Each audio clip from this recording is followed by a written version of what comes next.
aku mendengar Indonesia. Jikalau aku mendengarkan lagu Olesio dari Maluku, aku bukan lagi mendengarkan lagu Olesio, aku mendengar Indonesia.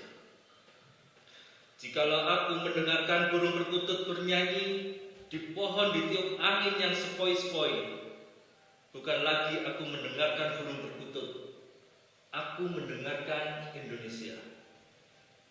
Jikalau aku menghirup udara ini, aku tidak lagi menghirup udara, aku menghirup Indonesia. Jikalau aku melihat wajah anak-anak di desa-desa dengan mata yang bersinar-sinar, Pak Merdeka, Pak Merdeka, Pak Merdeka, aku bukan lagi melihat mata manusia, aku melihat Indonesia. Puisi dari Bung Karno ada dalam buku Bung Karno dan Pemuda halaman 68 sampai 107. Assalamualaikum warahmatullahi wabarakatuh. Selamat malam, selamat pagi, selamat siang ataupun selamat sore wahai pembelajar kampus Desa Indonesia. Hari ini kita akan membahas menukil dari puisi yang disampaikan oleh Bung Karno tentang Indonesia. Tetapi ditarik di konteks kelokalan kita akan bahas Pantai Ngeliep. Karena Pantai Ngeliep disebutkan pada baris pertama. Di samping saya ini ada salah satu orang budayawan, ahli metafisika religius di Khalid Zamzami. Kemudian di sebelah kanannya lagi beliau adalah Direktur Jasa Yasa Pengelola Pariwisata di Kabupaten Malang, Mr. Faiz Wildan. Kemudian tepat yang di hadapan saya seperti biasa Ustadz kita, Ustadz Ondoli Al-Sinosari. Kita akan membahas tentang Pantai Ngeliep.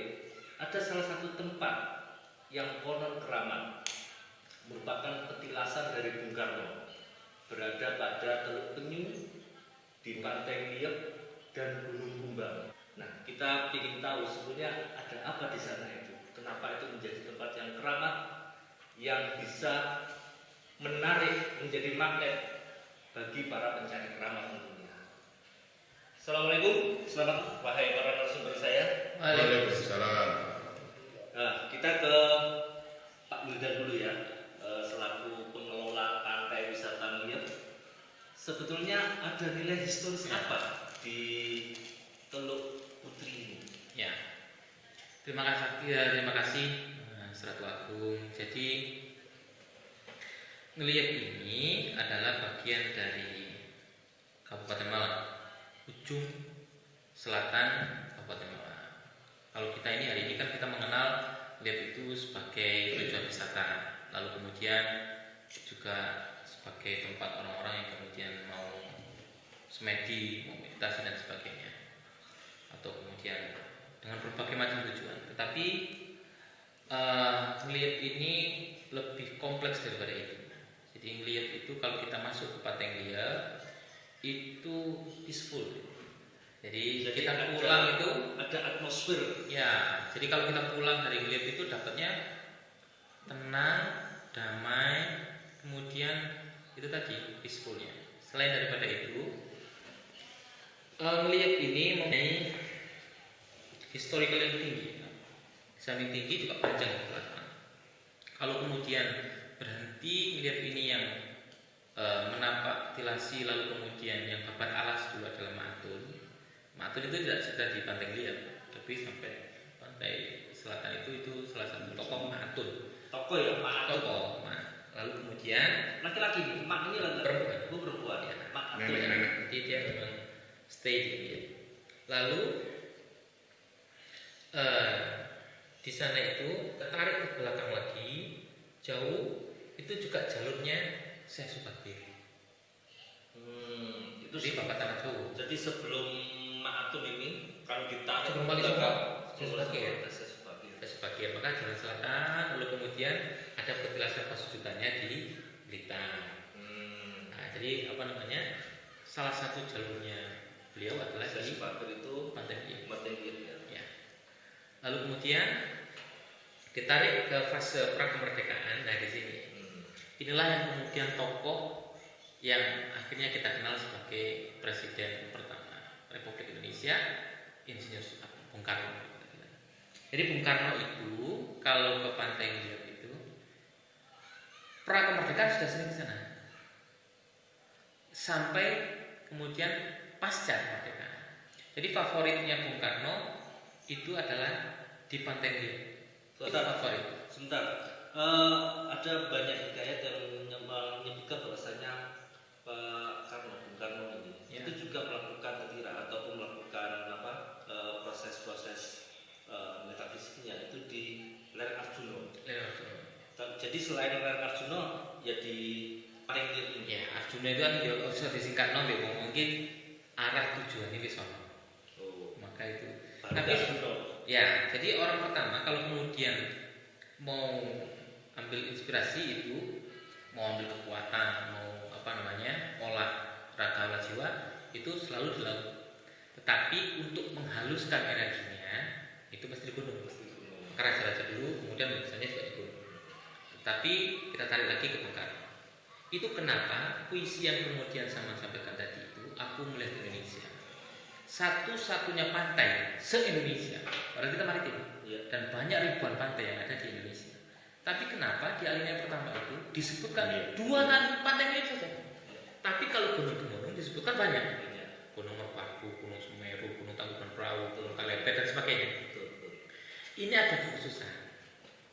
Jadi ada sesuatu yang memang spesial. Kalau kemudian kalau kita melihat Indonesia miniaturnya itu dari mana? Lihat aja. Jadi teropong Indonesia itu bisa dilihat dari Ngeliat. Dari Ngeliat. Dan itu lintas dimensi. Nah, kalau kemudian itu ngomong lintas dimensi kita terangkan nanti di fase yang lain di lain pertemuan ini. Oh, nanti yang bahas lintas dimensi adalah itu ada orang salah satu yang kemudian sekarang masih hidup. Tidak saya sebutkan namanya daripada dicari orang. Lalu kemudian dia sudah tua. Waktu itu beliau saksi hidup yang melihat Bung Karno atau mendampingi Bung Bung Karno. Lalu kemudian yang tukang tununya Bogum dan sebagainya itu anak kecil itu kenapa salah satu kenapa Pak Merdeka salah satunya adalah mereka kata-kata dari anak kecil itu yang hari dan ini masih sugeng kan masih sugeng sudah sepuh dan itu beliau bercerita kepada saya secara langsung. Nah jadi ini yang kemudian mengilhami bahwa sesungguhnya kita ini tidak ada krisis tokoh. Kita ini krisis tokoh. Bukan krisis tokoh, tapi krisis apresiasi terhadap tokoh. Dan krisis apresiasi terhadap tempat-tempat yang kemudian sesungguhnya ini ada di Malang. Betul. Karakter si tokoh ini. Maka Malang itu memang keras. Jadi kalau kemudian kita dilihat, lalu kemudian di situ adalah tempat-tempat yang kemudian perlu untuk kita telusuri lebih lanjut, baik secara dimensi polar, dimensi fisik, maupun dimensi simulan, maupun dimensi multidimensi yang lainnya. Ada 2 tempat yang kemudian disinggah sama Pak Karno. Disinggah sama Pak Karno itu di mana? Di Gunung Pombang. Salah satunya. Itu satu deretan antara ya bisa jadi wilayah dia. Satu wilayah. Ya. Berhimpitan. Jadi ada Gunung Pombang, ada Teluk Putri, bisa orang sebutkan Teluk Pulo, terus kemudian Teluk Penyu. Itu satu tempat. Kemudian inilah yang disukai Bung Karno naik ke atas itu. Gunung itu juga terlalu tinggi, sekedar bukit, tapi orang di sana biasa bilang gunung. Lah naik di sana, kemudian beliau melihat samudra India berdua. Jadi kalau kita melihat laut itu, udaranya itu inspirasi, kemudian daratannya inspirasi, ombak lautnya itu inspirasi. Jadi multidimensinya di situ terinspirasikan bagaimana beliau merancang Indonesia. Loh, ini enggak main-main.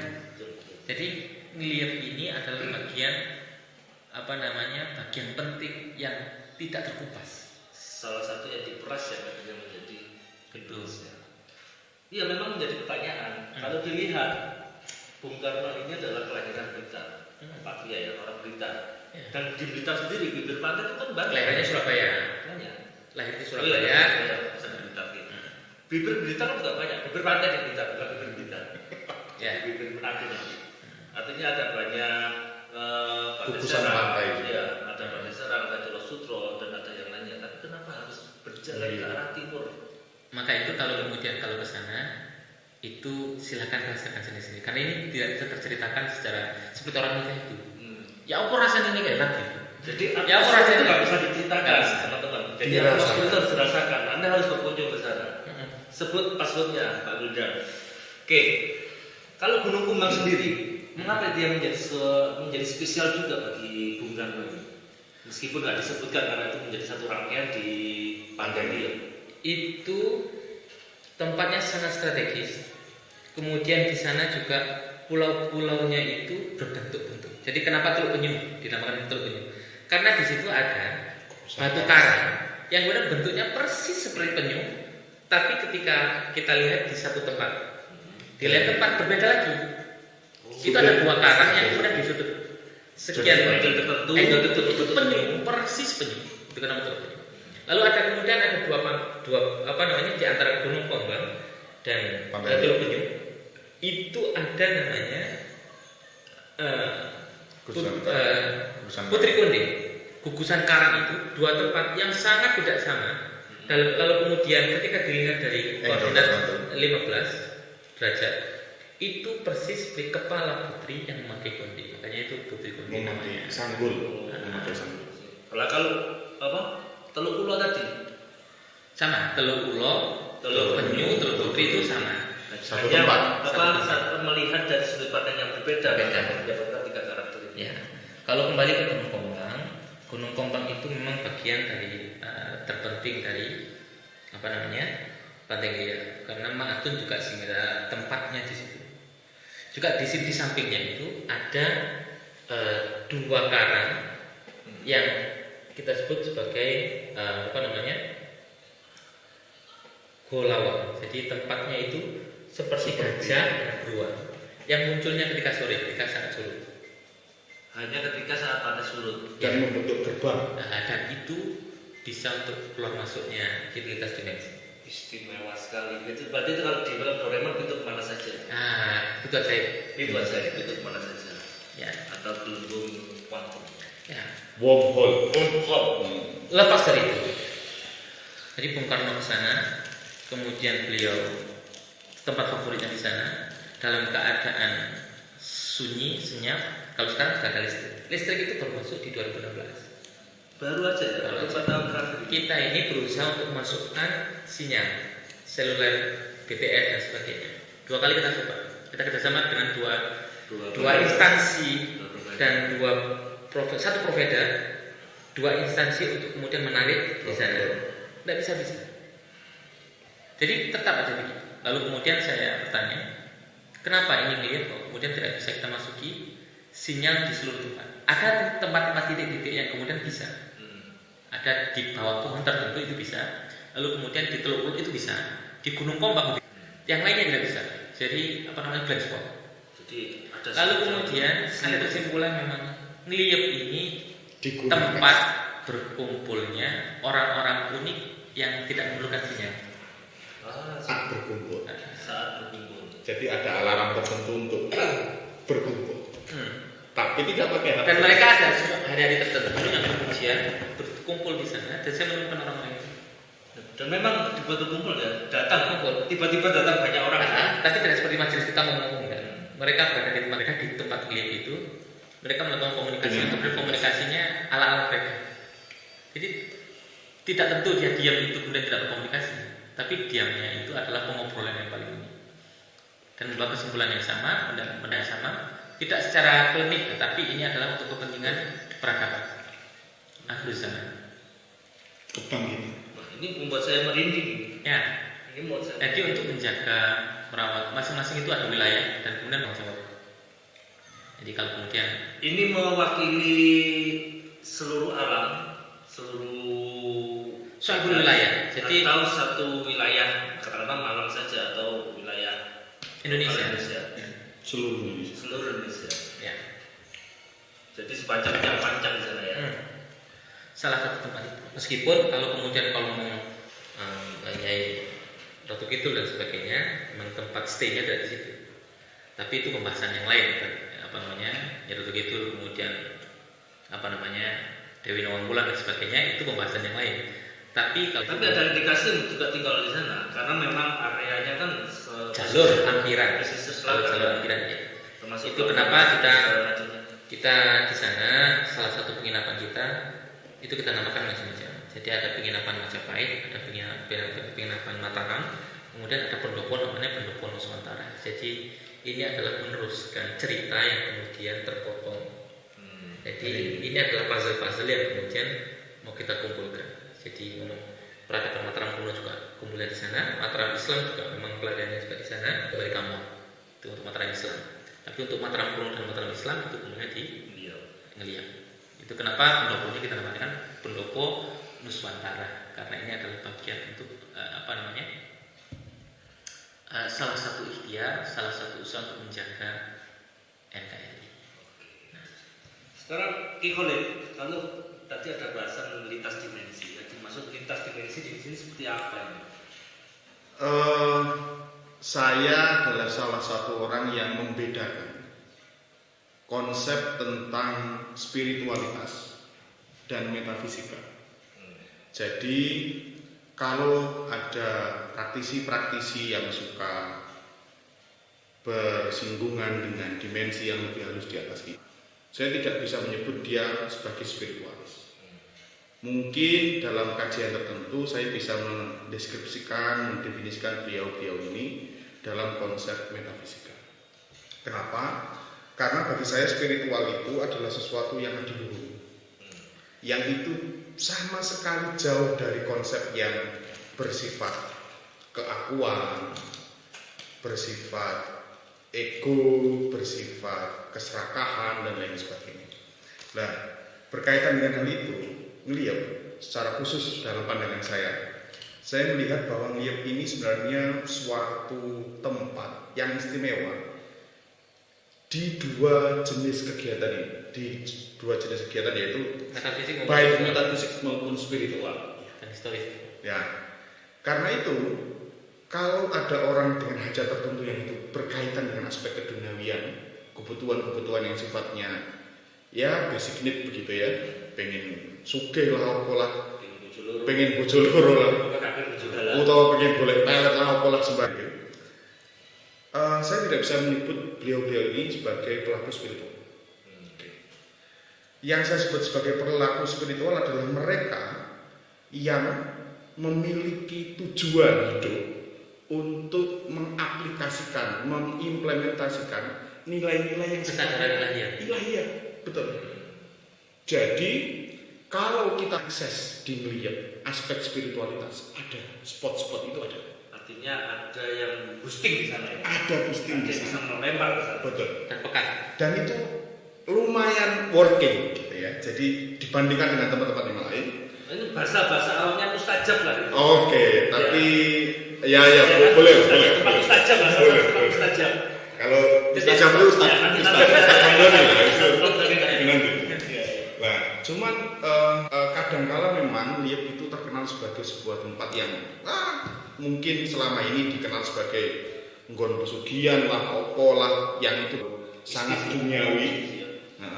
Dan itu sebenarnya yang perlu di-boosting itu adalah Liep ini juga sebuah tempat yang erat kaitannya dengan akses spiritualitas. Karena itu, kalau kita menengok kembali sejarah kita, para pendekar, jawara, para orang-orang yang berlatih tekun untuk melatih diri, itu biasa melakukan latihan di sekitar pantai. Kenapa? Karena aspek fisiknya diolah dengan kuat. Lebih pejal, betul. Nah, tetapi di Liep ini agak istimewa. Selain untuk memejalkan energi yang sifatnya tadi untuk fisik, ada spot-spot itu bisa digunakan untuk memboosting kita menuju ke proses spiritualitas. Dan saya salah satu orang yang meyakini Bung Karno kan Liep orang golek pesugihan, gitu ya. Katanya Kak Sugi. Loh, katanya Bung Karno itu mangan itu kesulitan ya. Sering adol opo lah sembarang kali jaluk tulung Basuki Abdullah macam-macam. Nah, saya adalah orang yang tahu bagaimana nilai-nilai spiritualitas ini diangkat, dan ini tidak boleh tertutup oleh nilai-nilai mistik yang sifatnya keduniawian. Kenapa? Karena kita hari ini membutuhkan akses untuk menurunkan kebijaksanaan yang sudah ditanamkan oleh nenek moyang kita, oleh Pak Presiden pertama kita, Bung Karno, Pak Karno, yang salah satunya beliau berusaha untuk mencari ilham dalam rangka bagaimana menata negara ini. Nah, pada concern itulah ini seharusnya juga diangkat tidak hanya di wilayah mistisnya, tapi di wilayah spiritualitas. Nah, dan ini kalau ngomong spiritualitas sudah melampaui aspek-aspek yang itu berkaitan dengan area-area. Area-area itu dalam ya, itu menyebut dengan mereka yang ada di dimensi leluhur. Dedemit dan kawan-kawan. Dedemit dan kawan-kawan. Jin Moro Kayangan dan sembarang kali Anda.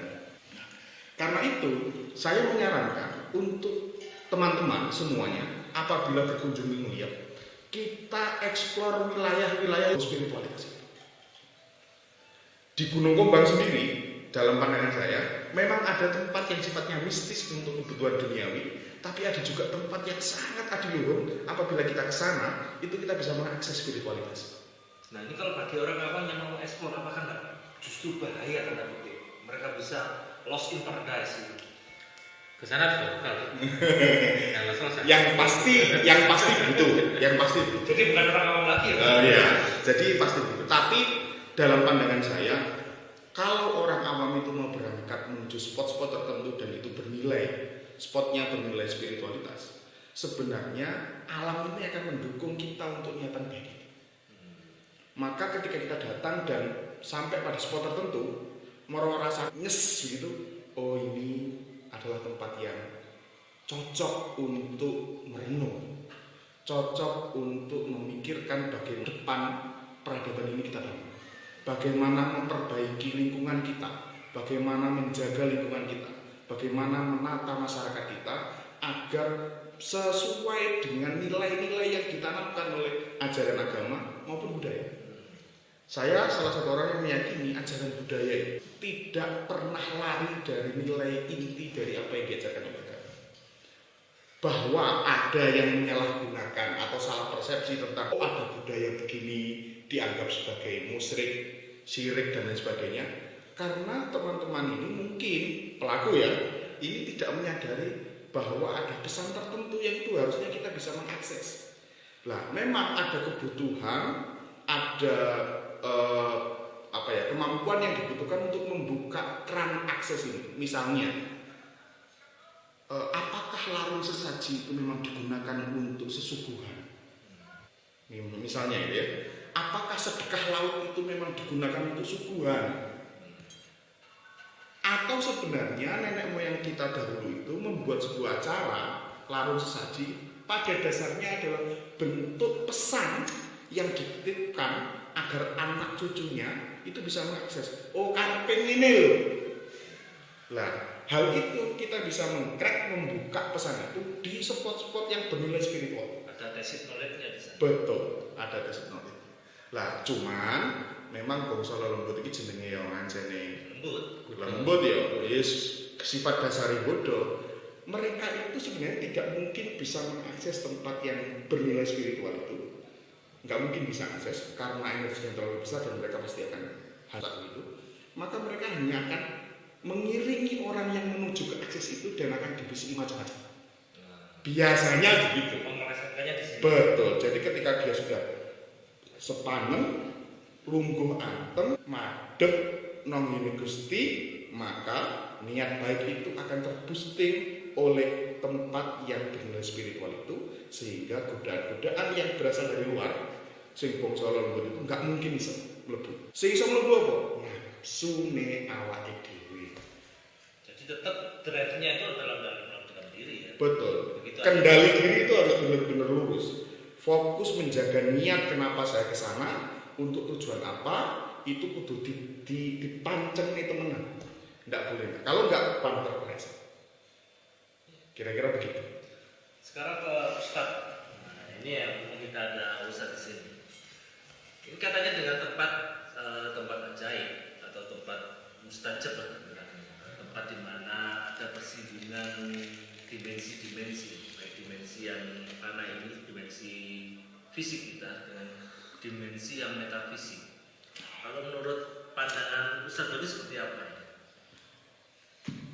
Ya, Bismillahirrahmanirrahim. Mencoba memulai, saya itu bingung di sini karena berhadapan dengan pakar, sedangkan saya ini bukan pakar.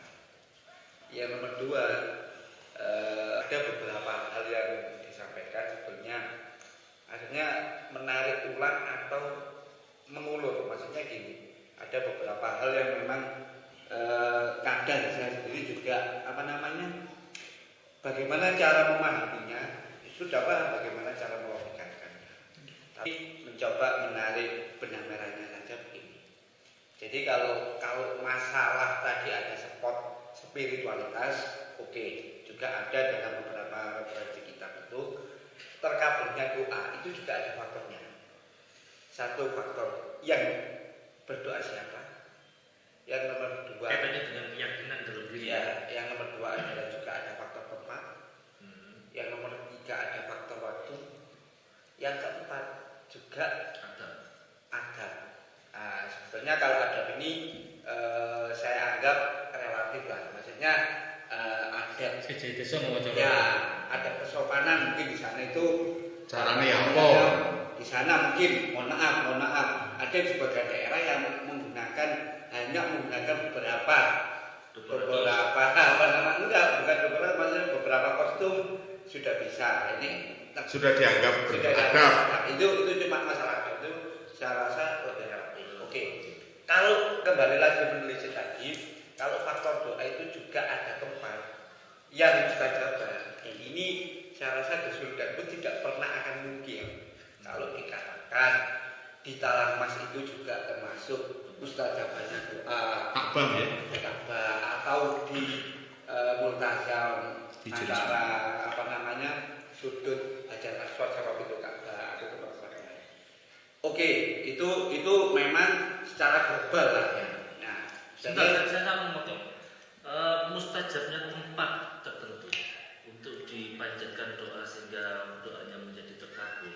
Itu ditentukan apa? Apakah itu memang sudah ditentukan dipilih ini mustajab, atau emang ada cerita atau rangkaian sehingga membuat tempat itu menjadi yang jelas ada faktor sejarah yang terbangun. Itu. Jadi setelah itu juga ada dasar tasnya. Itu karena kan sudah global, sudah jamak diketahui orang. Tapi kan ini menarik, di mana yang disebutkan oleh Ki Khalid tadi itu adalah spiritualitas. ya, Oke, tidak semua orang bisa mengakses, tapi kan sudah ada pelaku yang pernah berdoa di sana dan mustajabah. Entah parameter mustajabah kita atau ABCDE kita tidak boleh menentukan, karena kita hanya berdoa. Ya, cuma perkara tempat tadi mendukung karena mungkin betul yang disampaikan Ki Khalid dengan niatan yang tulus, dengan niatan yang betul-betul oke lah kita lepas kemusyrikan kita. Maksudnya saya ingin menghadap kehadiran Gusti itu dengan seperti ini, dengan niatan ikhlas. Ikhlas kita itu kan nggak nampak, tapi kan ikhlas itu di dalam.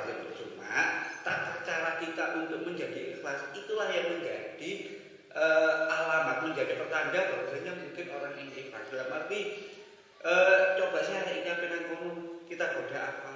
Kalau perkara hal-hal yang lain yang menggoda kan sudah banyak dalilnya. Seperti surat An-Nas, alladzi yuwaswisu fi sudurin nas.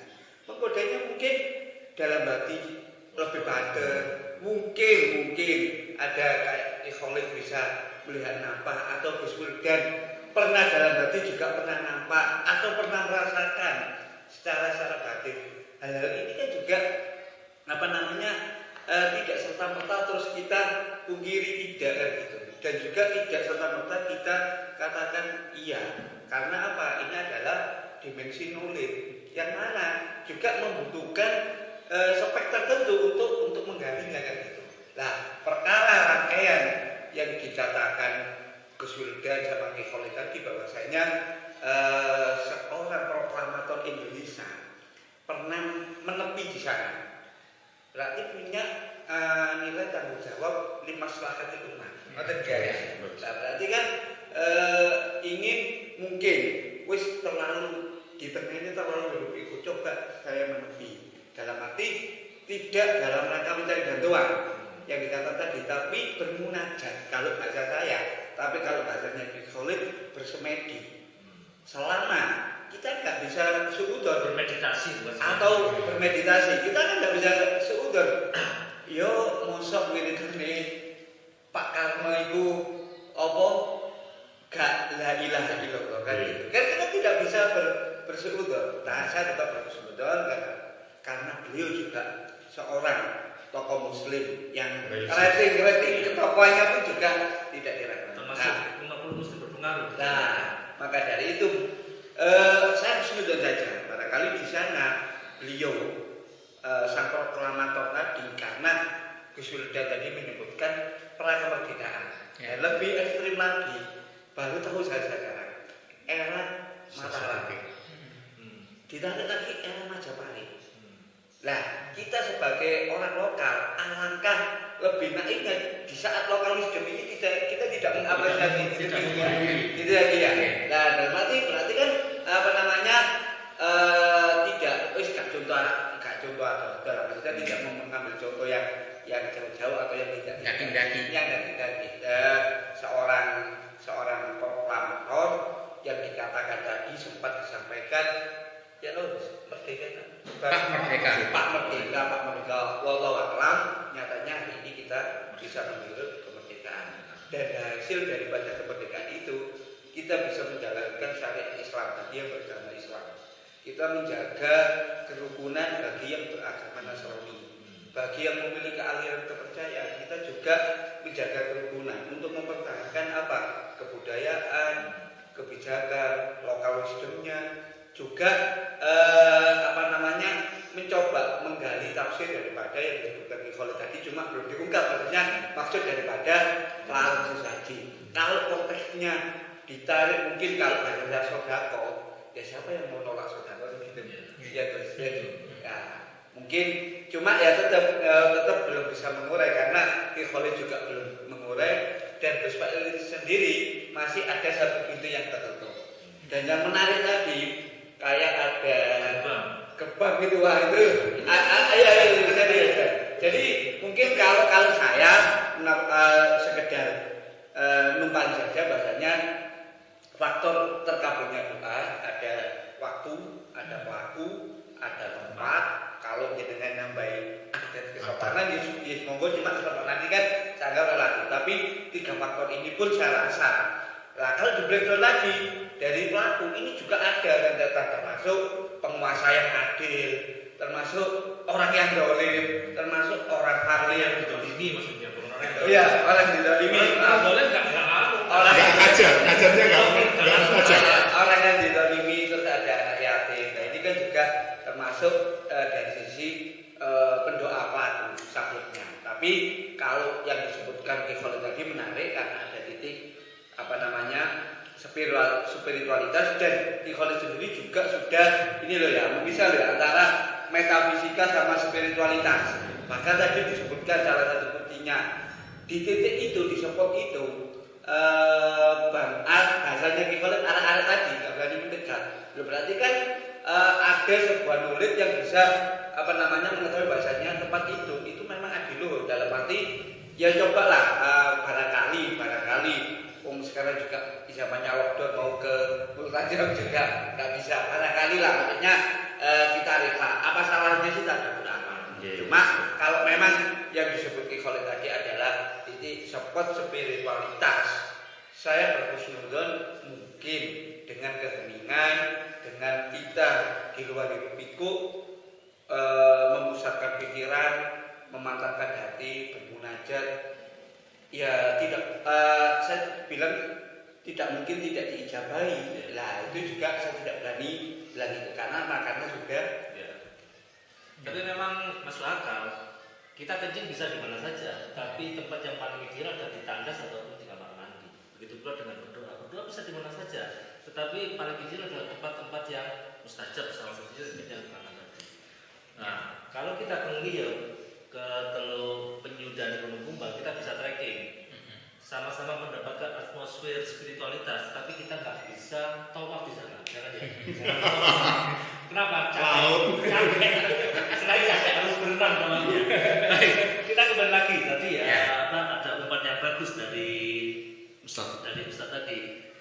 Jombang. Tapi saya juga tertarik juga tentang si sosok Mak Atun ini. Mungkin ada sedikit cerita atau legenda. Siapa sih Mak Atun ini? Ya, terima kasih. Sebelum saya menerangkan itu banyak, jadi daripada nanti dikritik sama netizen, kita rokokan agak kecil. Ini rokok ini, nanti mungkin bisa dibahas. Ya. Ini rokok ini rokok yang kemudian memang didesain khusus, lalu kemudian memang biasanya saya tiupkan ke telinganya anak saya untuk kemudian relaksasi dan sebagainya. Jadi mungkin bisa diundang langsung itu Profesor Sudimanto. Insya Allah, Profesor Sudiman akan hadir di sini. Insya Allah. Apa dari situ? Oh, ya. Kemudian sosok Mak Atun ini adalah sosok yang kemudian sosok yang pertama kali mengangkat Anas. Jadi di zamannya ini pasca Mataram ya, pasca Majapahit atau setelah Mataram? jauh. Jadi fase-fase apa namanya? Fase-fase sebelum Bung Karno. Oke. Jadi fase-fase dekat ini. Masih itu Mak Atun. Lalu kemudian beliau apa namanya? Tidak bertempat dan tempat alas semua di Inggris saja, tapi memang di tataran CLS. Jadi setelah Jalil, apakah beliau itu termasuk macam apa? Macam Demang yang mendapatkan tanah perdikan? Enggak. Jadi sebenarnya sosok biasa tapi beliau lebih. Jadi apa namanya keturunan-keturunannya banyak yang ada di wilayah Sumber Pucung malah. Tapi memang punya padepokan, punya cantrik. Enggak, biasa juga. Biasa dia Biasa sendiri ya. Iya. Tapi beliau ini bagian dari yang Pemelihara.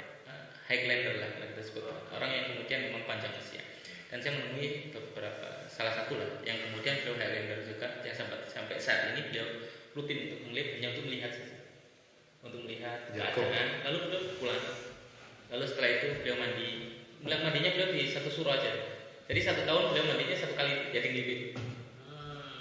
Kemudian beliau beralih identitas tapi orang itu saja. Tapi umurnya panjang. Ya. Sampai sekarang. Bukan McLeodnya. Kita sebutnya Highlander. Iya, kan McLeodnya. McLeodnya. Itu yang karena kita juga ada. luar biasa. Makanya kalau Highlander itu jangan hanya sekedar wisata aja. Lalu kemudian kita eman kalau kemudian meninggalkan banyak daging di sana itu. Itu daging semua itu sebenarnya. Lain daripada wisata. Jadi kembali ke Pak Karno lagi. Ke Pak Karno itu, Pak Karno kan dulu pernah bilang ini, kita akan menjadi mercusuar dunia. Itu saya yakin. Cuman memang butuh waktu, butuh sesi. Tetapi Pak Karno punya clue lagi. Berikan aku 10 pemuda. Sebelumnya berikan aku 1000 orang tua, maka aku angkat gunung Semeru.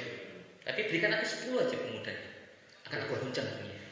Tetapi fase zaman Pak Karno waktu itu, perkiraan kita ini pernah mengguncang dunia atau kemudian Indonesia tetap berada di tidak.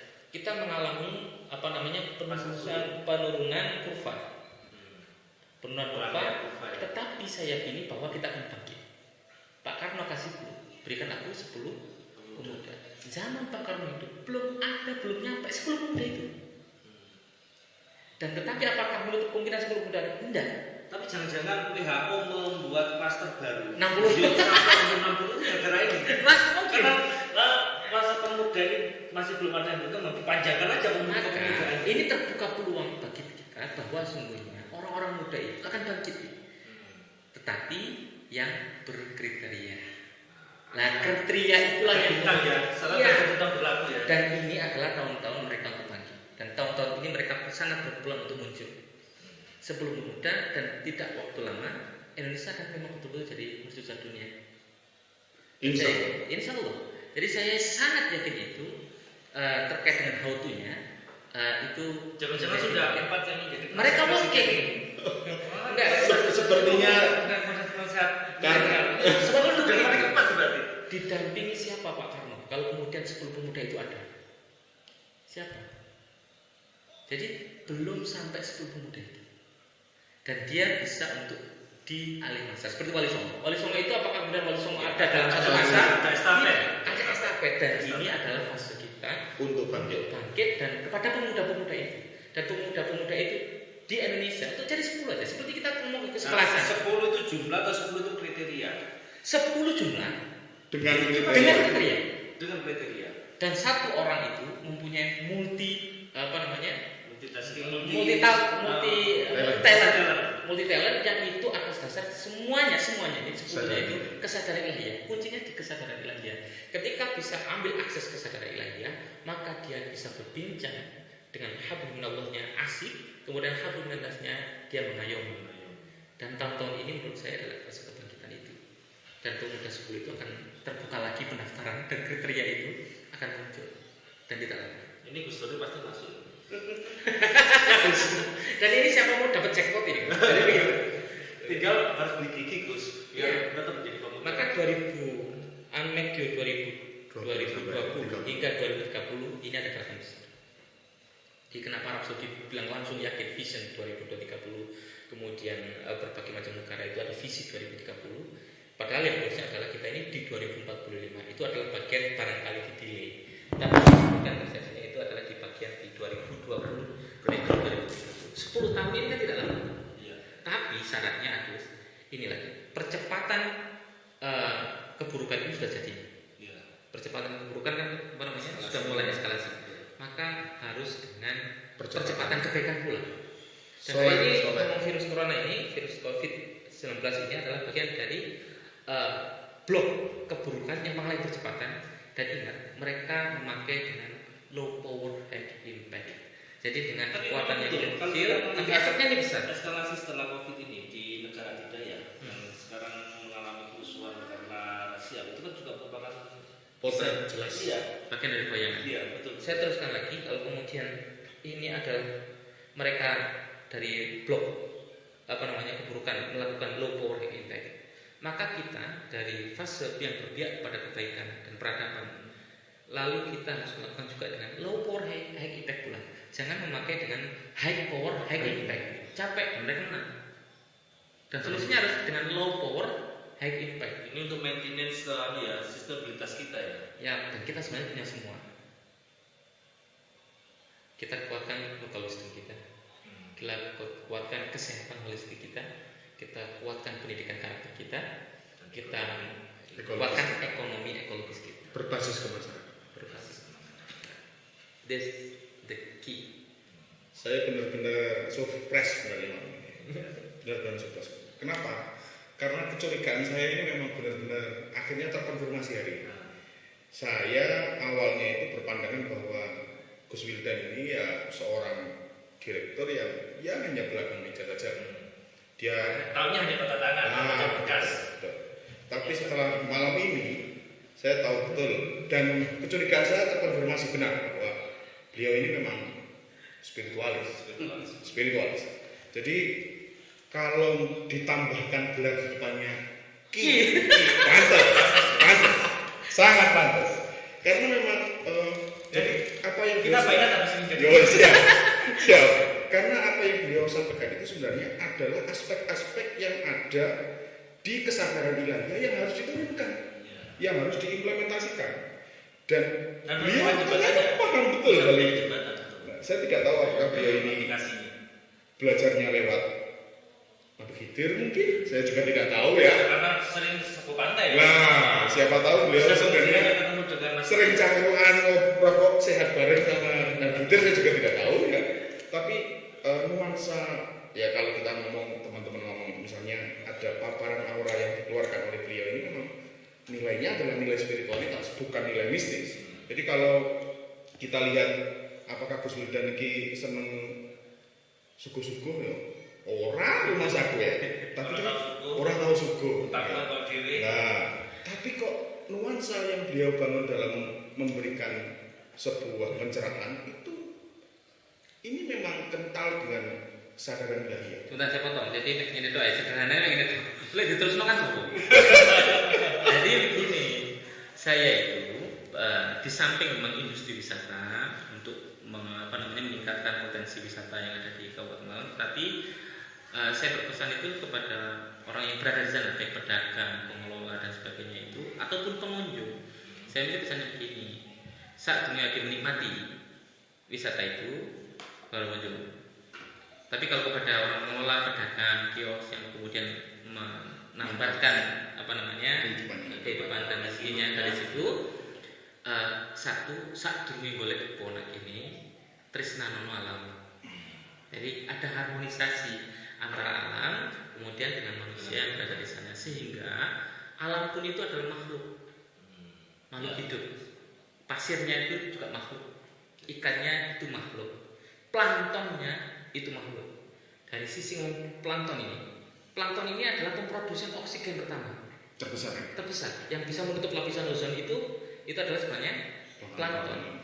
Nah, plankton itu mereka juga hidup, dan pasti kalau mereka itu berzikir kepada Gusti Allah. Itu sayangi mereka semuanya, maka mereka akan feedback kan. Ya, mereka pasti membahas kebaikan. Jadi sesimpel itu. Jadi selama kita menyayangi alam itu, maka insya Allah mereka juga ikut berdoa bahwa orang yang menyayangi mereka untuk mendapatkan rezeki dari Allah Subhanahu Wa Taala. Menurut doa ya, ekonomi logis harus begitu. Dan local wisdom kita punya. Tetapi sehari ini memang value-nya ini hilang. Tinggal gerakan dan lain sebagainya. Tapi value-nya hilang. Cerabut. Ambil itu, kembalikan lagi, kuatkan lagi ekonomi ekologisnya. Saya yakinkan bahwa mercusuar dunia segera. Ngomong mercusuar dunia itu kan selalu ada gerbangnya. Tadi kan ada bahasa gerbang kajian dulu.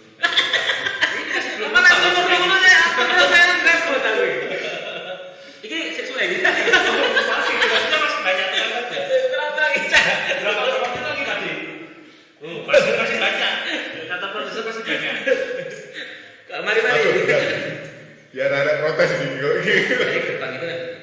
Jadi itu adalah bagian orang-orangnya kalau ke sana mau mengeksplor bagian itu hanya ketika saat surut ya? Saat surut pasti. Tapi kalau kemudian fase-fase surut itu adalah fase sore. Jadi di pantai, khususnya di Ngliet ini, itu pertunjukan alam. Itu waktu. Jadi setiap saat all item itu ada. Jadi kalau kita ke sana itu, maka sisi pariwisata ya, menginaplah, nikmatilah, bahasa singkatnya. Menginaplah. Kuncinya di sini. Ada menginaplah. Ada. Menginaplah itu kenapa? Karena kita datang ke sana, menginap, capek perjalanan, terselesaikan di situ. Menginap itu di malam hari. Malam hari itu kita untuk melihat pertunjukan alam yang satu. Apa itu? Jam 2 malam. Bila lodong ini? Runtuh. Jam 2 dalam keadaan cerah ya, langitnya, kita bisa melihat Milky Way, Bima Sakti. Dan itu 480 miliar tahun kecepatannya. Jadi kita bisa melihat fase masa lampau di masa saat ini dan real. Dan itu bisa dilihat kasat mata. Itu luar biasa. Dan itu spot terbaik. Bisa melihat masa lalu. Sekarang. Jadi timeless itu. Jadi timeless itu bisa dilakukan oleh orang awam tanpa perlu kesaktian. Dan itu disediakan oleh alam di mana? Di pinggiran laut itu. Jam 2 malam. Jam 2 malam sampai jam 3:30 lah sebelum subuh. Setelah itu mereka akan muter jadi sinar matahari. Itu jadi ingat pada meteor. Itu rambutnya kan tapi Zamannya Gus Doni kuliah gitu. Tengah malam itu kita akses spiritual dia dapat di situ. Heningnya dapat, kemudian itu autokontrolnya itu main. Jadi kan energi ini kan pinter. Jadi kecerdasan energi dia bisa bermain dan bisa mengambil sinyal. Lalu kemudian di pagi hari itu orang Jepang saja itu favoritnya apa? Dia itu menghirup udara pagi laut. Untuk sesak napas, pernafasan itu paru-paru, gangguan jantung dan sebagainya. Sembuhnya di mana? Menghirup udara laut pagi hari. Karena itu plankton itu produksi. Kemudian jam 10 itu paling baik UV-nya. Untuk kekuatan imunitas. Jadi COVID masalahnya gimana? Di imunitas. Kunjungi ngelihat berjemur di jam 10 di Ngeliat. Cukup 15 menit. Lalu kemudian bagi orang-orang yang punya stroke dan kemudian asam urat tinggi, kolesterol macam-macam, itu cukup dia itu diuruki pasirnya, yang nyemuk-nyemuk itu diuruki setengah jam. Itu yang sakit akan semakin sakit. Lalu kemudian setelah itu dia akan sembuh enteng dan berendam jangan renang. Berendam itu cukup setengah jam di air laut. Ada yang tidak aman. Ada tidak aman. Lalu kemudian itu fresh. Siang, ya nikmati kulinernya, nikmati yang shopping dan sebagainya. Sore, sunset terbaik. Jadi 5 nominasi sunset terbaik paling pertama lihat. Itu kenapa dia jadi tempat hilang. titik apa namanya 5 di Malang atau 5 di Indonesia atau di bagian timur? itu masuk nominasi 5 yang berada di Indonesia. Jawa Timur. Oh Jawa Timur, sorry, di Jawa Timur. Jadi Nah, 5 ini spot terbaik sunset untuk sunset terbaik. Jadi mulai siang apa namanya pagi, siang, sore, malam, tengah malam semuanya sudah ada. Nah baru kita pulang, itu kita nggak capek, pulang dapat energi. apa namanya, Bukan. dapat value lah, dapat Tambah gini. dapat Tambah ini. energi bekal untuk persiapan bekal kita hidup di darat. Betul. Itu sehingga hormon kortisol, hormon stres itu hilang di tempat laut. Makanya kemudian hormon endorfin meningkat, hormon kebahagiaan. Pulang dia dapat tenang.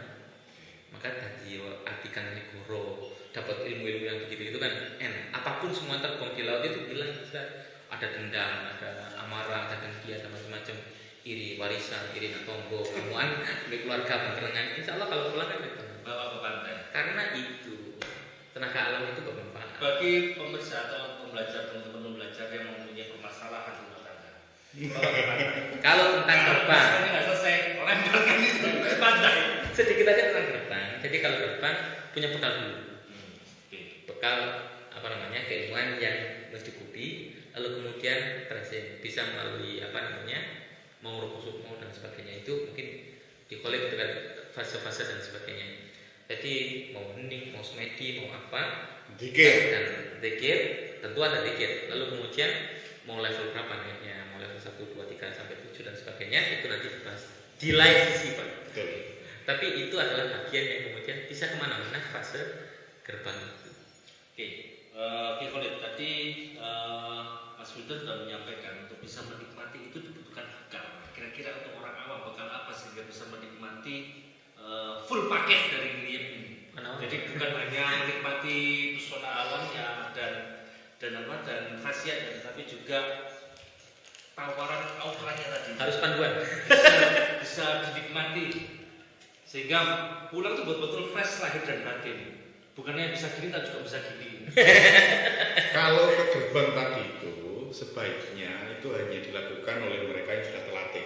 Yang advance ya. Yang sudah terlatih sehingga apabila terjadi sesuatu yang tidak diharapkan, minimal dia bisa mengantisipasinya sendiri. Tapi untuk spot-spot yang sifatnya bernilai spiritualitas, pada dasarnya tidak membutuhkan bekal yang macam-macam. Bekalnya mesti takwa, beres itu. Karena Nanti takwa ngomong. Karena takwa ya gowo katanya ya. Takwa. karena Baju takwa. takwane yo apa jare Gusil, Pak Ustadz Doni inilah definisi takwa itu yang mau. Yang pasti kalau kita masuk ke suatu spot yang itu bernilai spiritualitas, energi yang ada di sekitar kita, utamanya energi alam, itu akan mendukung usaha yang kita lakukan. Jadi pada dasarnya kalau masuk ke wilayah-wilayah yang berbau spiritualitas, pokoknya siji, ora gumede, ora sombong, Tumes. cukup. Pokoknya meletakkan posisi kita sebagai hamba Allah. Yang semestinya. Sejatinya hamba, gak metesek, gak metuwek, gak lapo-lapo. Ketika kita masuk ke spot yang bernilai spiritualitas, boosting terjadi. Otomatis. Nah, itu yang paling tidak yang bisa saya sampaikan pada clue-clue tertentu yang itu memang bisa saya sampaikan.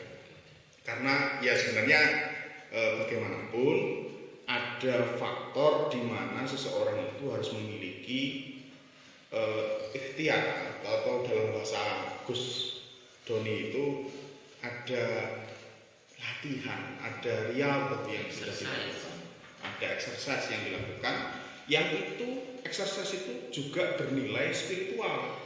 Jangan exercise yang di luar spiritual.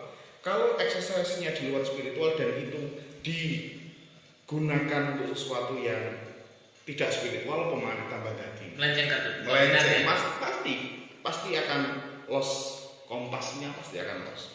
Karena itu berkaitan dengan gerbang tadi, satu hal yang perlu saya tekankan di sini, karena kita bersinggungan dengan bangsa lembut, bagi mereka yang tidak memiliki bekal cukup, mending mending nggak usah. Cukup menikmati alamnya. Cukup menikmati alamnya, berpositif thinking, merawat alam, lokal wisdomnya dijaga, nilai-nilai yang ada di lokal wisdom ini diredefinisikan ulang agar tidak salah paham, sehingga tidak hanya ritual yang kita lakukan, tapi yang kita lakukan ada nilai yang terakses. Ketika itu terjadi, sebenarnya apa yang diwariskan oleh nenek moyang kita itu berupa kegiatan-kegiatan yang bernilai adat itu pada dasarnya memiliki tujuan tertentu berupa message, pesan. Itu apa maksudnya seperti yang disampaikan oleh Gus Doni tadi, bahwasanya seperti labuhan, lapungan itu kan ada pesan yang ingin disampaikan, bukan sekedar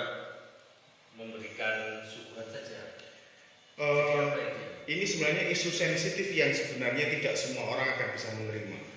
Tapi pada dasarnya ada satu aspek ketika adat itu dibangun, ketika adat itu disampaikan, ketika adat itu dilakukan oleh masyarakat, pada dasarnya ada nilai yang harusnya bisa diakses. Jadi ini ceritanya, orang mau uang nggak budaya, nggak adat tanpa tujuan, orang mau ceritanya. Jadi nggak mungkin ada kegiatan yang dilakukan dengan sepele dan terus tiba-tiba dianggap sakral, itu nggak mungkin. Sesuatu yang dianggap sakral dalam wilayah adat istiadat itu pasti ada value yang ingin disampaikan oleh nenek moyang kita kepada anak cucunya nanti melalui simbol. Lah hari ini banyak dari kita krisis untuk mendefinisikan mengambil message dari apa sih karpe sing disampaikan Mbah Mbaya itu biyen. Contohnya begini, kris ya, contohnya kris. Bagi orang yang paham keris dengan baik, tidak akan meletakkan keris pada wilayah yang sifatnya mistik. Kenapa? Karena setiap penciptaan keris, si empu ini pasti akan menyisipkan pesan yang ingin disampaikan agar si pemilik keris ini tetap ajak lurus sesuai dengan pakem yang ada di keris. Ada dapur, ada tangguh, ada macam-macam. Yang itu sebenarnya berbau pesan. Pamer itu berbau pesan. Sehingga kalau seseorang punya keris, ojo dikandungi kembang. Sampai hal apa-apa gitu. Tapi harus memahami, kena apa keris iki tangguhe ngene. Kok terulas. Luke kok ngene. Pamore kok ngene. Pamor ana kulit semongko, ana pamor barak, ada pamor semacam-macam ya pamor ya. Jadi kalau memang kita ini ingin mendapatkan pesan dari si empu, dari Mbah Mbaya itu misalnya mewariskan keris, sebenarnya mbah-mbah kita itu memiliki pesan yang disampaikan dan ditranslate oleh si empu dalam sebuah makarya berbentuk keris. Makanya lokal wisdom itu ritualnya ada, value-nya harus dapat. Lah karena itu di aspek labuhan, larungan misalnya, itu ada nilai yang seharusnya bisa diambil. Lah nilai ini selalu berkaitan erat dengan kesadaran wilayah. Nggak mungkin nilai yang ada dalam adat istiadat itu bernilai kerusakan. Mungkin. Kenapa? Karena sebuah perilaku yang sebuah tatanan budaya yang itu masuk dalam wilayah sakral itu bernilai pesan baik. Pasti. Lah cuman mau ngonceki cuman itu. Dan kemampuan untuk ngonceki pesan ini seperti apa? Ya ono latihane. Lunyu-lunyu ya kan. Lunyu-lunyu banyak ono. Lek dalam kitab-kitab itu ya lek ancene golek ilmu ya fituli zamani yo suwe gitu. Jadi ojo kuliah instan, ojo belajar instan. Maca status wong ora digawe iki paling anjenenge lho, sementara dia tidak pernah tahu siapa sih pembuat pesan ini, bagaimana beliau ini membuat pesan dan seterusnya. Jadi ada pakem yang harus dilakukan. Jadi begini, untuk kita bisa membuka definisi dari sebuah perilaku adat istiadat, nilainya apa? Itu kita harus bisa naik ke level di mana pembuat adat itu berada. Jadi menjalani keadaan. Betul. Lah, kalau misalnya Kanjeng Sunan Kalijogo ngomong bahwa ngobong menyang iku gak syirik gak musyrik, maka kita harus memiliki knowledge yang bisa sefase dengan knowledge dari Sunan Kalijogo. Kalau kita memandangnya dari sudut pandang awam, bubar. Tatanan ini bubar. Kenapa Sunan Kalijogo membuat wayang? Itu ada knowledge yang beliau miliki dan kita bisa mengaksesnya dengan menaikkan kesadaran ilahiyah kita dari satu dimensi ke dimensi yang lebih tinggi, yang lebih tinggi, yang lebih tinggi, sehingga kita bisa ketemu, oh karepe Sunan Kalijogo ini, Sunan Gai Bonang ini karepe tiga apa? Maka kita yang masih hidup ini diberi kesempatan oleh Gusti Allah, oleh Pangeran untuk bisa masuk ke step-step di mana kita bisa sefase dengan beliau-beliau ini. Ada untuk jalur itu. Ada untuk jalur itu. Dan selama kita masih hidup terbuka peluang untuk mengakses itu. Pokoknya urip loh ya, nek mati wis ora iso. Masalahnya itu kan memang masalah hari ini kan banyak yang mereka jadi pengamat tapi tidak jadi pelaku. Betul. Banyak yang pelaku tapi bukan pengamat. Betul. Itu yang menjadi kesenjangan. Karena itu ini kasaran ini. Lek sampean pengen ngerti karo Sunan Kalijogo, aja Sunan Kalijogo nih sisa menceluk rene. Ku jenenge gak sopan. Iku jenenge gak sopan. Naikkan Kita level. yang sowan, kita yang menaikkan level. Ojo sampean kira gampang oleh wisik apa Sunan Kalijogo. Apa Sunan Kalijogo gampang wisik-wisik? Ora. Mboten. Kanjeng Sunan Kalijogo itu ada di dimensi yang itu dimensi khusus, di mana tidak semua orang dengan niatan yang gak beres moro-moro ngomong oleh wisik apa Sunan Kalijogo. Buset. Gak iso. Kenapa? Karena Sunan Kalijaga berada di titik kesadaran yang tinggi dengan akses kesadaran ilahiyah. Lah kita yang masih hidup diberi kesempatan oleh Allah untuk menuju ke fase itu. Ngoten, pokoknya guru ini tepat. Lah guru ini gak tepat ya untuk kejelungup-jelungup gak karuan. Sunan Kalijogo ngekek penasihan lah opo lah. Ya mbolah lah wis ora wani ngomong soalnya ya karena saya sangat mengapresiasi para wali itu, beliau ini ada di fase kebijaksanaan. Ketika beliau ada di fase kebijaksanaan, maka yang beliau buat, apa yang beliau wariskan, apa yang beliau tutunkan, apa yang beliau pesankan, itu nilainya kebijaksanaan. Kalau nilainya kebijaksanaan dan kita tidak berusaha meyakini, bukan meyakini, tidak berusaha menjemput ke wilayah kebijaksanaan, gak iso.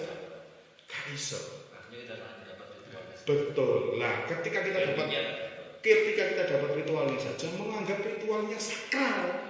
Padahal yang sakral itu value-nya. Karena kalau kita hanya mengamati itu, hanya selesai pada packaging yang sifatnya adalah ritus tadi, ya gak sampai ke nilai itu ya. Kalau apa betul.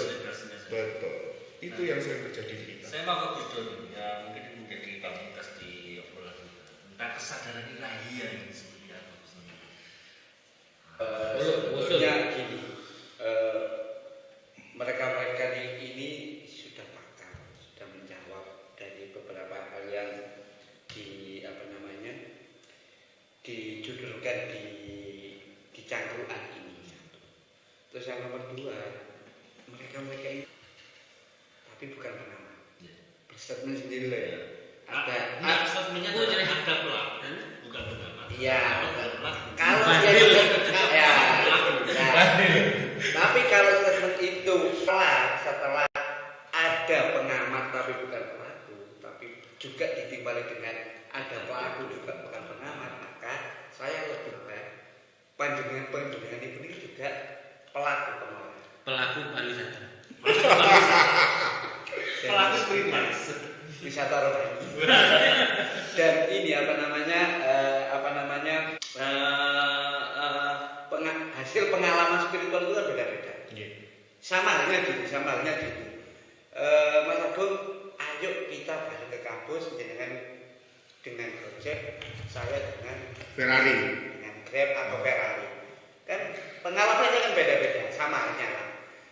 Akan nyampe di kampus dengan alamat yang benar betul, tapi dengan kecepatan yang berbeda, dengan pengalaman yang berbeda. Pengalaman itu contohnya apa? Numpak Gojek tuh kesasar, nurut mengikuti panduan map. Naik Ferrari itu kok bisa langsung lurus gini yo. atau karena ada foragernya atau apa kan pengalamannya kan beda-beda. Cuma beberapa hal saya garis bawahi. Jadi gini, yang disampaikan Gus Wildan tadi itu menarik. Ma'adun itu kalau Ikholi tadi menyebut bahasanya pemuda itu sekarang ada kriterianya di Gus Wildan. Saya juga setuju karena secara usia pun juga masih pemuda kan? Dan kebetulan sekretaris KMPI Kabupaten Malang. Internasional pemuda. Ya, berarti kan dan gini, ada di cerita dalam Al-Quran di surat Al-Kahfi itu di mana pertemuan Nabi Musa sama Nabi Khidir itu juga di lautan. Mungkin hanya cerita itu kan bisa serupa alurnya tapi tidak sama pelakunya, atau sama pelakunya tapi beda alurnya. Namanya cerita. Barangkali karena tadi juga Gus Wildan pernah menemui Ma'adun, tapi saya tidak mengklaim lagi gitu loh ya. Saya tidak mengklaim ya. Ma'adun. Mungkin cerita ini akan berulang. Dan setelah itu Nabi Musa kan mengguncang dunia dalam kahfi. Majma'al Bahrain Allah dia buka itu kan bubar Fir'aun. Terulangan. Ya, Berarti kayaknya disebutkan orang mengguncang dunia. nah, kalau sejarah itu ada teori Indonesia Magic. Rasanya dalam hujan. sejarah kan ada teori sejarah yang mana Ada pengulangan. Nah, ada pengulangan karena apa? Karena dalam hutan ini kan masih berputar. Jadi karena saya tidak ahlinya, saya cuma bisa cocologi saja ya kemampuannya gitu. Beberapa juga menarik spot spiritual. Ternyata tidak hanya spiritual, tapi aplikatif ilmu falak. Milky Way yang disebut kecepatannya 480 miliar 480 miliar tahun yang lalu. lalu. Dan itu back to masa lalu kan gitu. Dan perlu digarisbawahi bahwasanya dalam ilmu falak yang mana juga mengaplikasi perbintangan. Saya tidak mau astronominya dulu, saya ngomong perbintangannya. Itu kan menentukan arah besar. Jadi kan dalam galaksi Bima Sakti pasti di sana, dan itu sebagai penanda arah kalau dalam ilmu Melayang. tapi kan juga bermanfaat dan diaplikasikan. Terus juga sebagai titik ru'yah hilal. Sama. Hilal itu gini. Hilal sekarang loh, saya ngomong hilal zaman dulu. Hilal sekarang tanpa dilandasi ilmu hisab. Nonsen. Dia ngomong saya lihat hilal tanpa tahu kriteria. Sama yang disampaikan oleh Ki Khalid. Saya ketemu, saya dapat WC tanpa pernah belajar nulisnya. Nah, sama. Begitu juga dengan Gus Wildan menyampaikan, ngeliat itu salah satunya adalah titik ru'yatul hilal.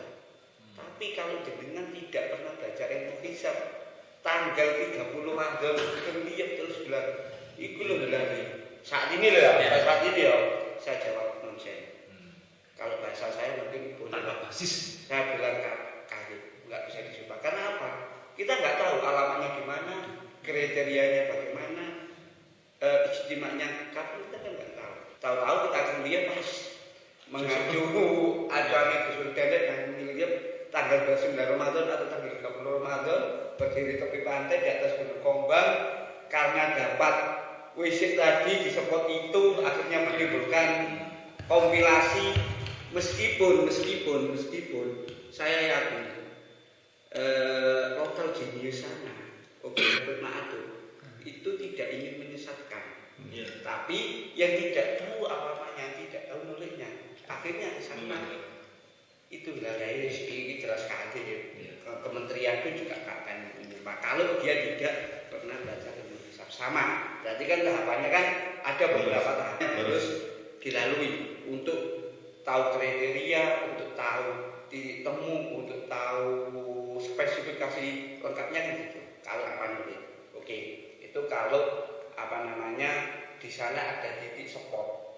Dan tapi memiliki niatan yang kurang baik atau tidak dibekali knowledge yang ada untuk menghadapi gerbang tadi. Yang nomor dua, ada hal yang menarik yang disampaikan di surga. 24 jam kita bisa menikmati pantai Uliam. Yo mbok, yo coba sekali-kali. Paminal laili fatahajat. Ini nafilatan. Akono menang. Karena apa? Betul yang disampaikan Mas Khalid. Kita kalau ngadeg, coba lihat samudra. Sebesar apa sih kita itu? Keagungan kita itu apa sih? Ciri takwa, ciri keimanan itu adalah mengakui bahasanya saya ini hamba. Maksudnya apa? Betul yang disampaikan beliau, semuanya itu makhluk ciptaan yang nantinya juga akan hancur, akan ditagih kembali oleh Allah Subhanahu wa taala, dan sudah banyak referensi tentang medeni tadi. Ya kiamat tadi loh, itu kan akhirnya kan ditarik kembali. Cuma kan sekali-kali ayo kita coba, kita tanya Ki Khalid, titiknya spotnya di mana, coba ayo kita tahajud. Kok nyimut? Ayo kita sholat tahajud. Lo kan gitu. Pasti harus agendakan. Loh lah ya, terus ayo kita sholat duha. Berburu ini. Ayo coba di titik tadi yang memang kata Ki Khalid tadi itu adalah titik spiritualitas yang memiliki nilai adiluhur. Ayo, wis nyoba tadi kan. Biar kita berpengalaman, dan ini dedean gitu loh. Ini dedean cekak-cekakan, maksudnya gak cekak calon tapi langkah-langkah kecil lah, hal kecil. Ayo coba kita sholat duha dengan memandang samudra. Rontok enggak? Sombong kita itu loh, kira-kira itu masih nempel enggak? Jaluk samudra tak ngomong boleh. Kira-kira itu awak dhewe dikelot ini dadi opo? Terus awak dhewe menguasai apa jenenge menguasai laut itu opo iki sopo gitu loh. Kita narik ombak aja loh enggak berkuasa gitu loh. Kecuali kalau ini mujizat seperti namanya Nabi Musa membelah atau apa namanya Nabi Khidir yang berjalan. Tapi kalau kita sebagai memposisikan sebagai apa ya? Ya ini keilahian kita bayangkan kau nih bahasanya apa? Allah Akbar nggak ada lagi. Ya coba lah, ayo makanya kalau nggak dicoba tahajud, titik malam apa seperti malamnya diambil ke siapa? Paginya duhanya diambil, hajatnya diambil, sholat fajarnya di saat apa namanya matahari akan terbit juga nampak kan Gus ya, sunrise-nya juga nampak. Terus lagi ada, wah bisa mendapat subuh ketika fajar sodik yang meletak. itu ada salah satu peneliti mengatakan saya meriset fajar sodik 2 tahun belum menemukan wujud secara fisik sempurnanya. 2 tahun. Dan kalau mau diundang bisa di Malang yang saya kontak itu 2 tahun belum bisa menemukan. Siapa tahu dapatnya diam. Nah, coba gini, serius, titik spot tadi ayo. Wes gak kita apa namanya positif thinking lah Gus ya. Maksudnya lokal muslim kita bangun. Oke, kebetulan kita hari ini beragama Islam. Alhamdulillahi ladzi bi nikmati tatimus sholihat, bi nikmatil Islam iman. Dan bi nikmati Allah ono ilahau. Coba lah kita orang Indonesia itu sholat di titik tadi di kelingan malam apa? Paminal laili fatahajat min nafilatan asa ayakuna maqama mahmudan. Maaf kalau ayatnya kurang lengkap. Coba kita lakukan di titik tadi. Pasti pengalamannya kan beda. Yang dilakukan oleh Khalid, Gus Wildan, atau saya yang akan melakukan, atau Mas Agung sendiri. Jadi intinya gini, betul yang disampaikan Gus Wildan yang di awal, sesama makhluk. Kan banyak ayat, la tufsidu bil ardi. Ya berarti kalau makna global kan nggak merusak secara fisik, nggak merusak secara tatanan, dan tidak serta merta menggantikan sebuah peradaban. Dalam arti gini yang disampaikan Ki Khalid tadi juga apa namanya saya menyimpulkan gini, barangkali gini ya, kalau salah saya sampai titik okok buat saja laut, logika saya gini, panganan iki nggone panganan, saya artikan ini tempat makanan terbuat.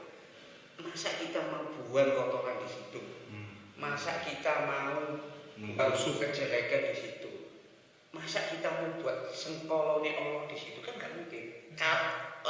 Kalau nalarnya yang cekak ya mohon maaf, cuma kalau saya mengartikan Benopo, mungkin yang diwasiatkan kita jangan dirusak. Karena apa? Gak mungkin kan kita sudah ngambil makan di piring, tuh nun sewu kita BAB di sana, kita kan gak mungkin bisa, gak mungkin. Dan hanya dilakukan oleh mungkin karyawan, tapi mungkin kalau sing di khusus enggak ada. Tapi kan sekarang kan ada kepercayaan, tapi kan logikanya kan nggak mungkin. Mungkin yang dianggap lelarung sesaji tadi ini kan boleh panganan, boleh uktif. Maksud yang dirusak. Itu kalau saya menalar dari yang disampaikan Khalid tadi tentang petik laut lelarung saji. Dalam arti berarti apa? Ada nilai filosofi. Adat itu dibangun itu tidak untuk merusak dan tidak untuk menjatuhkan. Tapi apa? Untuk menjaga lokal wisdomnya, kelestariannya, dan apa? Satu, menata etika kita. Ya cuma betul kadang kita yang salah attitude. Dalam arti akhirnya mungkin sekolahnya Allah mungkin gua padang. Ini kan atau ngebom atau apa meskipun sama undang-undang juga tidak berpegang. Tapi kalau boleh dinalar bahasanya kok panganan yang dibuat mungkin saya artikan gini, tambahnya itu nemen. Tambah maksudnya peringatannya itu nemen. Iki ku lengser, nggone gedang, tumpeng, iwak pete, sapi. Lu mosok yo ape kok digawe rusuh terus dipangan kan enggak mungkin. Berarti kan gak beradab, tidak beretika. Mungkin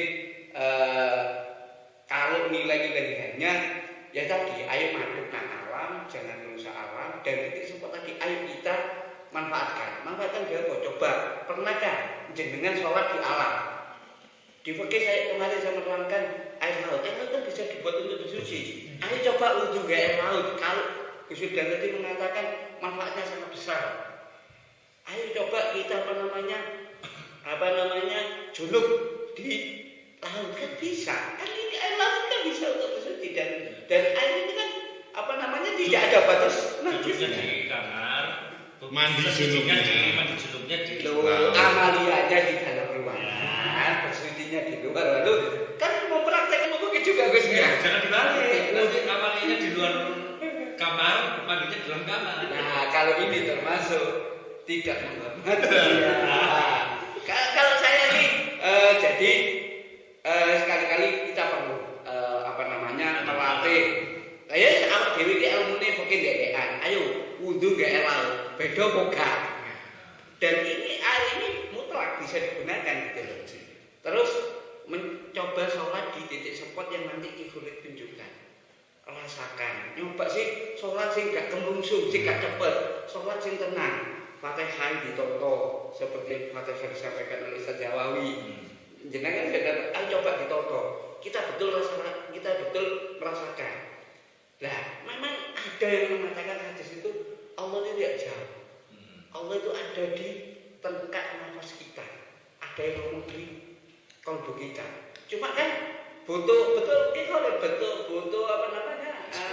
eksplorasi, butuh pelatihan, butuh trial kan gitu ya dia. Nah, pada itu ya apa salahnya kita nyoba tahajud di liang. Nah, mungkin nilai-nilai yang jadi yang terpenting satu tidak mensekutukan, yang nomor dua juga tidak merusak tatanan karena betul yang disampaikan dan sama-sama makhluk. Apalagi memberikan manfaat bisa menjadi dawaun likulli untuk semua ini semua obat. Kalau yang paru-paru asma yang sekarang musim corona berjemur cuma 15 menit kan juga nggak semua maksudnya. Dan mempraktekkan beberapa yang sudah kita miliki, yang sudah pernah kita pelajari dan mencoba itu yang lebih penting. Betul jenengan, ayo dicoba. Betul. Kalau saya sih sebenarnya nggak nambah nggak menyempurnakan dan lain-lain, cuma saya itu mumpani mereka lebih ahli dari saya. Closing statement Pak. Terakhir bahwa sayangi laut karena dunia dan dibagi bumi ini kecil, yang lainnya adalah laut. Lebih besaran laut daripada bumi daratan. Daratan yang sekecil itu aja menghasilkan sumber daya alam yang luar biasa. Apalagi laut dan kedalamannya itu akan berkali lipat terkait dengan asalkan kita mengekspor. Lebih dari itu kita ingat bahwa 97% itu adalah air asin dan adalah 3% air tawar yang kita konsumsi ini. Artinya adalah potensi laut itu memang lebih besar, harus kita jaga. Kulit kamu, iki repot. Jadi jangan lupa katanya adalah negara maritim. Nenek moyang kita pelaut, bukan pelari ataupun pembalap kata pasti. Oke. Jadi begitu. Ya, ada lagi closing statement dari Ki Khalid. Closing statement dari saya bahwa hari ini itu kerusakan dunia ini semakin parah. Buharul fasad ini jelas-jelas. Lima kesabat Dinas. Betul. Fil bahri wal bar. Krono tangan-tangan ini menungso. Krono cawe ini menungso. Yang dalam istilah kosmo modern itu disebut dengan istilah laju entropi. Nah, satu-satunya jalan agar kita bisa membalik energi negatif dari laju entropi yang bersifat kerusakan tadi itu, Residu. baik moral, baik sosial, dan lain sebagainya, bahkan sampai ke spiritual, satu-satunya yang bisa dilakukan adalah dengan memperbaiki diri. Dengan memperbaiki diri, ojo gumede, ojo sombong, sadari siapa kita ini, peran kita sebagai makhluk seperti apa, peran kita sebagai khalifah seperti apa, dan lain sebagainya. Kita berikan kepada kita kembalikan kepada tugas dasar yang Allah berikan kepada kita. Sing pangeran paringaken dumateng kita sedaya. Satu hal yang kita bisa lakukan adalah selalu husnudon dan berbuat baik secepat mungkin. Apabila ada kesempatan, satu detik pun berbuatlah baik. Kalau itu bisa kita lakukan, laju entropi yang berupa kerusakan ini, insya Allah kita bisa membaliknya menjadi energi positif dan itu akan memperbaiki segala kerusakan yang sedang kita timbulkan hari ini. Jadi kalau kerusakan bukan tangan manusia, maka perbaikan juga harus Betul. manusia. Low power hacking back. Low power hacking. Kata kuncinya low power hacking back. Hacking. Lakukan saat ini juga sebisa mungkin, nggak usah muluk-muluk, bahwa apapun itu ditendensikan hanya untuk kebaikan dan persembahan kepada Tuhan, kepada Gusti Allah. Kudu sing dilakoni itu. Lah dalam bahasa Gus Doni itu dikenal dengan istilah soleh. Saya tambahi soleh ditambahi dengan kecepatan. Jadi solehnya harus dengan kecepatan. Bahasa fisikanya kok Progresif. soleh akseleratif. Lah progresif kok pajak kendaraan. Mungkin repot lah. Soleh progresif. Ngoten sembah ngapunten. Setiap tempat membawa cerita. Melihat dengan kesederhanaannya ternyata memiliki cerita yang kompleks. Kita bisa mengarah kemana saja. Mari kita menikmati ciptaan Tuhan ini dengan sebaik-baiknya, menjaga dengan sebaik-baiknya, dan melestarikan nilai-nilai yang pernah terukir di sana. Sahabat pembelajar Kampus Desa, jangan lupa klik like, subscribe, share, dan komen. Apabila ada pertanyaan, silakan nanti di kolom komen diberikan pertanyaan, nanti kita akan pada narasumber kita. Terima kasih pada Ki Zamzami, Mr. Lulu dan Faiz, dan Ustadz Rondoni. Kita ketemu lagi di cangkruan yang lain dengan tamu-tamu yang istimewa seperti mereka. Assalamualaikum warahmatullahi wabarakatuh. Waalaikumsalam.